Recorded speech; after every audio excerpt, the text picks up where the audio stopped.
All right, we got the Spyderco Bradley 1. Got a campfire. Got a snowstorm, snow squall coming in. I'm actually getting snowed on now. Skiing was good this morning, and now this afternoon, doing a little hiking. And for the record, I was not skiing in this general vicinity. So Bradley 1. Or just the Bradley, then there was a Bradley 2. Is it Ed Bradley?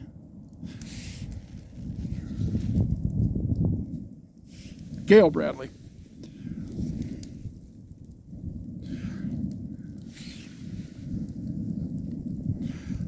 So yeah, this was like my Excalibur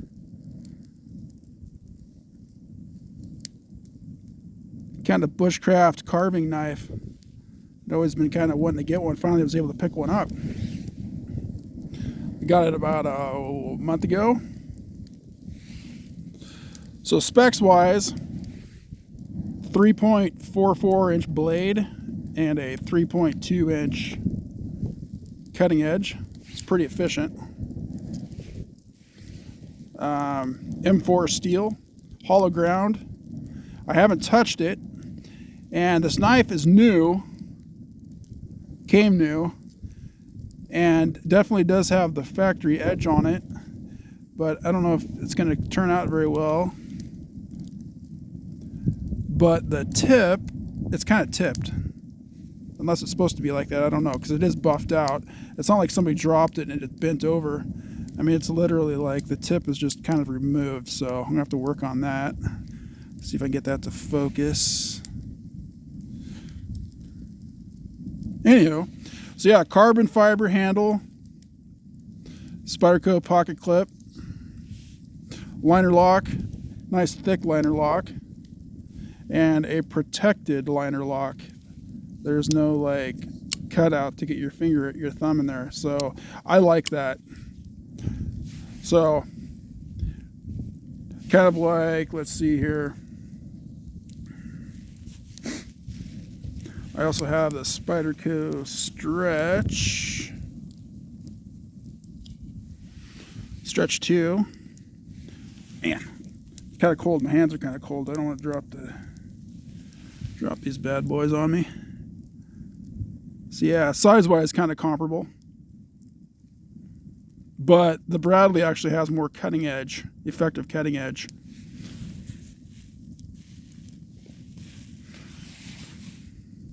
So let's see here. Yeah, carbon fiber handle. It's a carbon fiber overlay over G10. Stainless steel liners that are polished. It's pretty cool. It's pretty nice. Nice smooth action. It's got a little jimping on the blade. So I was up here 2 days ago doing the same exact thing I'm doing now. I'm out on a training hike.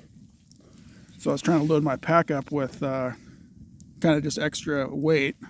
So I do have some extra knives, and I might pull in here for comparison or for whatnot.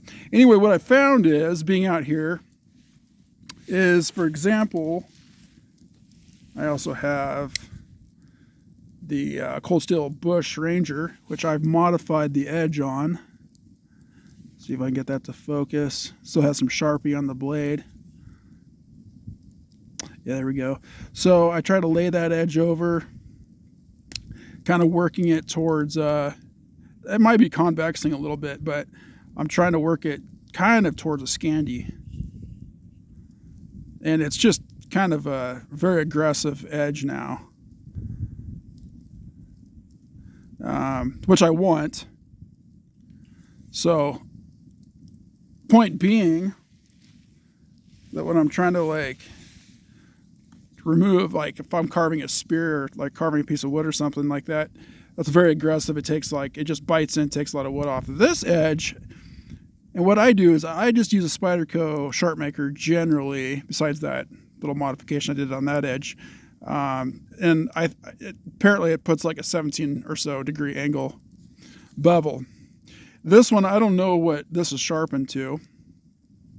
It is very thin behind the edge. It is relatively sharp. But it's not as aggressive. It doesn't like bite in as much. What it does is it takes off small amounts of shavings at a time, which makes me think that, it's built. He designed the knives, I guess, to carve wood, not to, or to whittle, I should say, not like necessarily as a bushcraft knife, but simply to whittle wood. It does. It takes off little. It's very accurate. Like, it doesn't take a lot off at a time. Like, it definitely wants to cut in and then remove like shavings. So that's what I've noticed, which is fine. I'm not sure what it's going to turn out. It's going to turn out when I actually do sharpen it, because I'm going to do that. I don't know if I'm going to do that tonight. I have to work on my skis for tomorrow. But at some point I will sharpen it, and it will be sharper, because like I said, it's not bad now, but it's not a typical Spyderco like super sharp, or not, they come pretty sharp from the factory in my opinion. And I just use that sharp maker, so yeah, we're just getting a little wet from that. I don't know if you can see the snow coming down, but it's getting a very little light snow, but I got that giving me some good heat, and the wind is behaving itself. So yeah, it's a pretty cool knife. Discontinued. I think they're still making the Bradley 2. And for all intents and purposes, I think the only difference between the Bradley 2 and this one is the Bradley 2 does not have this forward finger choil, which I do like. Like, I have been doing some pretty extensive high torque carving with this thing last couple days, and it's very comfortable. As you can see, the handle scales are below, like the liners sit proud of those scales, both top and bottom, all the way around. And there's no hot spots anywhere. There's a little bit of jimping here, but you don't feel that when you're using the knife. And the jimping here on this hump here, thumb ramp, is actually very not aggressive at all. Whereas here on this, this is a great knife too. This thing, this is like for, I think you can still get this knife, but the Stretch 2 with ZDP 189 and this blade shape, I mean, this thing it's a beast. It really is. I love it. I wasn't really a fan of their other plastic handled Japanese knives, but this thing, for whatever reason, just seems way better.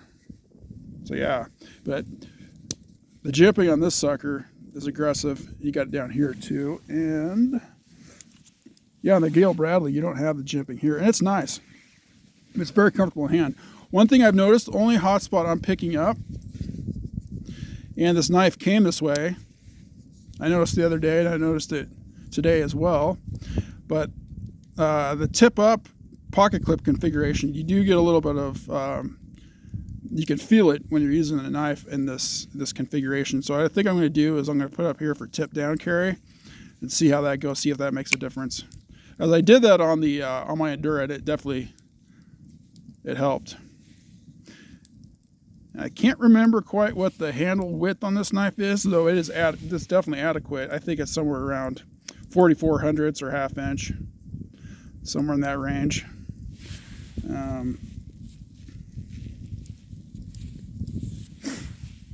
It's definitely wider than the Stretch 2.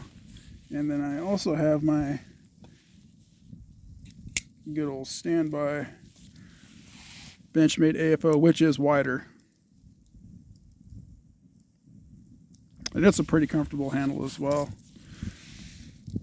It's got the palm swell jimping, which I could probably do without, but it's kind of a tactical knife. That's what it's designed for.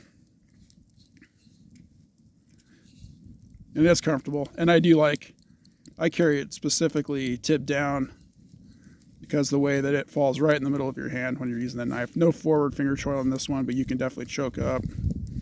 But then when you do, that pocket clip always rides right in the middle of your hand. Perfection. So, obviously still my favorite knife, that AFO design. But this one is more comfortable, and it definitely is going to get carried a lot by me out in the woods, such as today. It's got a lanyard hole. I'm not really a lanyard guy. I use a lanyard on these because I do carry them tipped down. And so this just sits in the bottom of your pocket. It's always cool because, like, if you had something, you could hang this on a branch. You could hang it on a carabiner, you know, make it more hang it off your pack, whatever. So if this does go tip down, I might end up doing that for the kind of the same purposes, because this is a woods knife. That's what this is. And it's light. That's another thing. So it's actually 5.2 ounces, it says. And that's about what this is, this AFO. These are a little heavier. But for whatever reason, I don't know what it is, but you pick this up and start using it, you're like, damn, it feels light. And I don't know why that is. I haven't checked the balance point. Somewhere in this neck of the woods, right there, that's the balance. And it's got those thick liners, but then it's got a little bit of carbon fiber, a little bit of G10. Thick liners, I never did check if I think they're routed out a little bit. Yeah, there's little cutouts. I don't know if you'll be able to see it. Kind of cut out. Yeah, there we go. To lighten it up a little bit. But a 5-ounce knife, that's substantial for this size. But that's just because it's got that just bomber construction. And I mean, look at the lockup on this thing. Or look at the lock, okay? Look at the cutout on the blade. You know, it's like a Spyderco military as far as liner locks go. That's a good design. It's a steel liner lock, not titanium. Not a big fan of titanium liner locks, especially. And then, besides the way maybe Spyderco does frame locks, if they do put in a steel insert, I do have a military like that, and it works pretty well. But titanium on steel does not work, in my opinion, very well. So that, and like I said before, no cutout, so it's not exposed at all. So therefore no hot spots, no risk of it coming unlocked if you twist the knife. Smooth.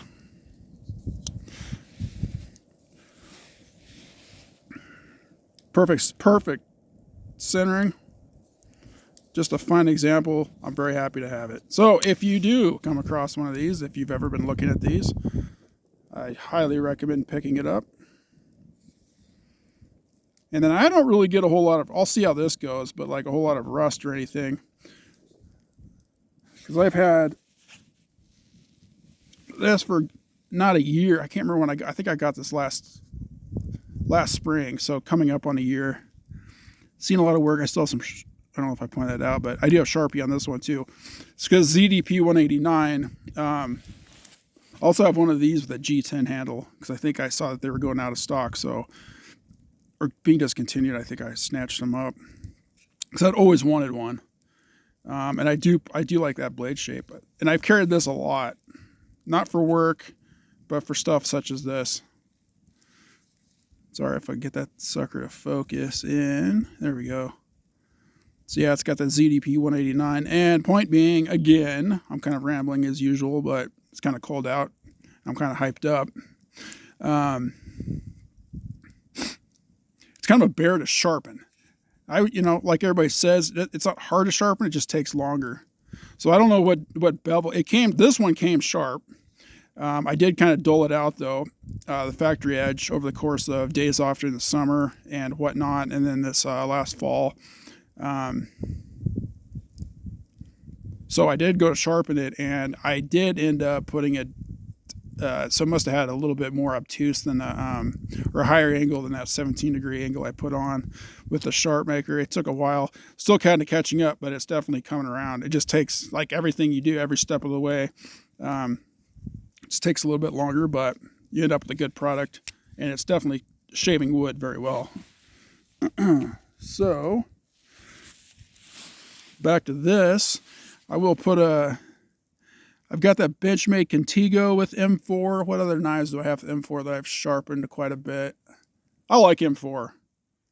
It doesn't seem to be as time intensive as that ZDP 189 to sharpen and straighten out. It doesn't chip. Kind of out of focus again. There we go. Let's take another look at it. And then I haven't had any rust issues. Now that Benchmade, it is coated, but even on the edge, and I've used that on food in the kitchen, just left it on the counter with like food stuck to it, and maybe a little bit of standing on the edge, nothing to write home about. I am the kind of person that doesn't like rust on the knife. I think a light patina is all right. I think that ZDP might be patinaing a little bit. But I definitely am not a big fan of rust. I like stainless generally, and that's not what this is. But I've had it out here. I haven't cleaned it at all or oiled it or anything, and I haven't seen anything. Maybe it's starting to cloud up a little bit, but that's just my own personal preference. Take a look at that tip again. Just kind of round it off. Oh, we'll get back to working on that. It's March 3rd. All right. Well, I think that's about all I've got. Went through the knife. I think I've kind of been on a little bit of a Spyderco kick because of the prices of Benchmades. Not that Spyderco's haven't gone up, but Benchmade prices and kind of like the Benchmade products these last couple of years, and especially this year, they've kind of angled off in a direction that I'm just interested in interesting old Spydercos. I got another couple I will be shooting videos on, but anyway, y'all have a good one. See ya.